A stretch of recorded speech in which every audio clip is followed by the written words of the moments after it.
कुरम में अमन कोशिशों को धचका। इमदादी सामान से लदे ट्रकों के रवाना होने से पहले लोअर कुरम के इलाका बगन में firing. Deputy commissioner Javedullah Mehsud, 2 police एहलकारों समेत 5 अफराद जख्मी। डिप्टी कमिश्नर को CMH टल मुंतकिल कर दिया गया। इलाके में मजीद नफरी तलब। फोर्सेस ने बगन का मुहासरा कर लिया।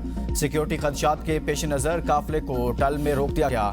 3 माह बाद टल पाराचना रोड खुलने की उम्मीद फिर दम तोड़ गई। जिला इंतजामिया का कहना है कि मुशावरत और सूरत हाल का जायजा लेने के बाद काफिला रवाना किया जाएगा। शरपसंद अनासिर मामलात खराब करना चाहते हैं, इनके अज़ाइम कामयाब नहीं होंगे। कुरम इंतजामिया और मुजाहिरीन में मुज़ाकरात जारी। रास्ता खुलवाने की कोशिश। धरना मुजाहिरीन ने वाज़ेह कर दिया कि मुतालबात मंजूर होने तक सड़क नहीं खोलेंगे।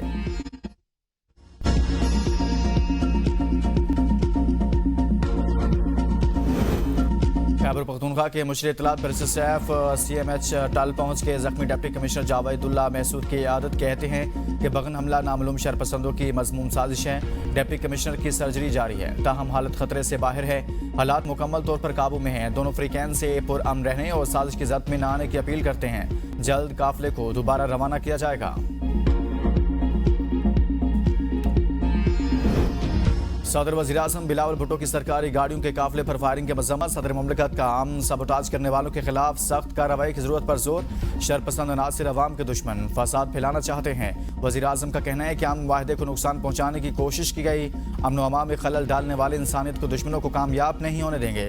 हुकूमत और सिक्योरिटी फोर्सेस दहशतगर्दों के खिलाफ सरगर्म अमल हैं। सदर और वज़ीर आज़म ने डिप्टी कमिश्नर जावेदुल्ला महसूद समेत दीगर जख्मियों के लिए सेहतियाबी की दुआ की। गवर्नर खैबर पख्तूनख्वा का कहना है कि हमले में डिप्टी कमिश्नर का जख्मी होना इंतजामिया की नाअहली है। इमदादी काफिले पर फायरिंग सूबाई हुकूमत की नाअहली और नाकामी का मुंह बोलता सबूत है।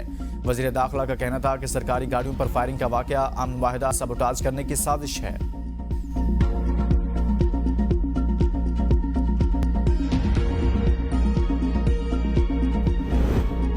कुछ शरपसंद अनासर कुरम में अमन की बहाली नहीं चाहते। इन अनासर की कोशिशें कामयाब नहीं होंगी। सूबाई हुकूमत और इलाके के लोग मिलकर ऐसे शरपसंद अनासर की मजमूम कोशिशों को नाकाम बनाएंगे। वज़ीर आला ने फायरिंग वाक़े की रिपोर्ट तलब कर ली।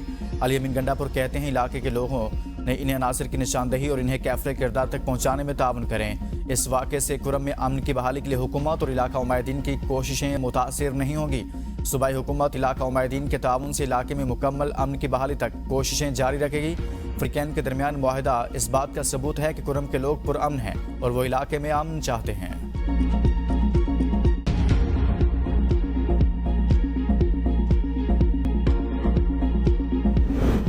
परवेज इलाही समेत दीगर के खिलाफ तरक्याती मनसूबों में मुबैना करप्शन रेफरेंस। मोहम्मद खान भट्टी समेत दीगर पर फर्द जुर्म का तहरीरी हुक्म जारी। अदालत ने परवेज इलाही को फर्द जुर्म आयद करने के लिए 7 जनवरी को तलब कर लिया। हुक्मनामे में कहा गया कि अदालत को मुल्जिमान की हाजिरी मुकम्मल करने में काफ़ी दुश्वारी है। तारीख पर तमाम मुल्जिमान हाजिर होते और अदालत फर्द जुर्म आयद कर दी। अदालत इंसाफ के तकाज़ों को पूरा करते हुए अदालत महसूस करती है हाजिर मुल्जिमान पर फर्द जुर्म आयद की जाए। अदालत किसी किस्म की मजीद ताख़ीर नहीं करती। इससे पिछली तारीख पर मोहम्मद खान भट्टी की मेडिकल ग्राउंड पर हाजिरी मुआफ़ी थी। आज परवेज इलाही की मेडिकल की हाजिरी मुआफ़ी की दरख्वास्त पेश हुई। अदालत परवेज इलाही की 1 रोज़ा हाजिरी मुआफ़ी की दरख्वास्त मंजूर करती है। अदालत मोहम्मद खान भट्टी, खालिद महमूद चट्ठा, आसिफ महमूद, नईम इकबाल, मोहम्मद असगर और असद अली पर फर्द जुर्म आयद करती है।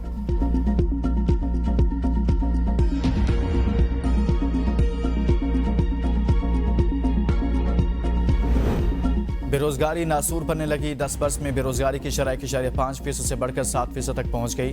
बेरोजगारी की शरह पाकिस्तान में भारत और बांग्लादेश से ज्यादा। वजारत मनसूबा की रिपोर्ट में इंकशाफ हुआ कि हर साल आबादी में 50 लाख अफराद का इजाफा हो रहा है, जो मुल्क की मईशत पर बोझ है। इसके साथ साथ मुल्क में बेरोजगारी भी बढ़ रही है। GDP ग्रोथ, सेहत, तालीम और दीगर बुनियादी ज़रूरियात पूरी करने के लिए नाकाफ़ी हैं। आबादी कंट्रोल किए बगैर गुर्बत, सेहत और तालीमी सहूलियात को बेहतर करना मुश्किल है।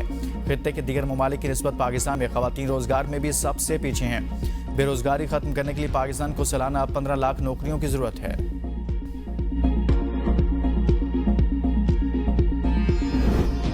फंड्स के अदम दस्तियाबी। यूटिलिटी स्टोर्स कॉर्पोरेशन के मुलाजमीन नए साल की तनख्वाहों से भी महरूम। हुकूमत की अदम दिलचस्पी की वजह से यूटिलिटी स्टोर्स कॉर्पोरेशन के मामलात इंतहाई पेचीदा हो गए।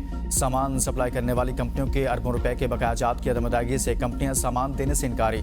रमज़ान रिलीफ पैकेज का मामला भी खटाई का शिकार। कॉर्पोरेशन के मुलाजमीन बेचैनी का शिकार। वफाकी हुकूमत से ताउन की अपील। करप्ट इंतजामिया के खिलाफ सख्त एक्शन लेने का मुतालबा।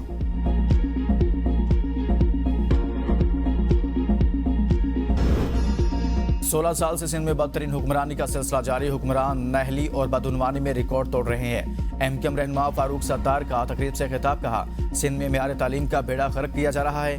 मेयार तालीम की बेहतरी के लिए आवाज़ उठाते रहेंगे। कराची के तलबा को कोटा सिस्टम की चक्की में पीसा जा रहा है। कराची के मसाइल पर एमक्यूएम हर वक्त आवाज़ उठाती है।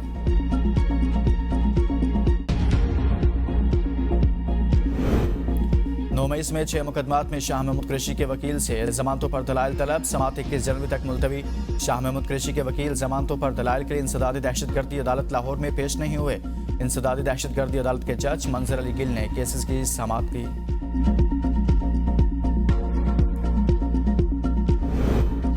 Chief justice Peshawar high court का जनूबी वज़ीरिस्तान और टांक में बंद अदालतें दोबारा बहाल करने का हुक्म। रजिस्ट्रार ऑफिस ने नोटिफिकेशन जारी कर दिया। एलामिया में कहा गया कि जनूबी वज़ीरिस्तान और टांक के जजेस मुतल्लिका अजला में जुडिशल काम दोबारा शुरू करें। अमनुमा की खराब सूरत हाल के बायस जनूबी वज़ीरिस्तान और टांक में अदालतें बंद की गई थी।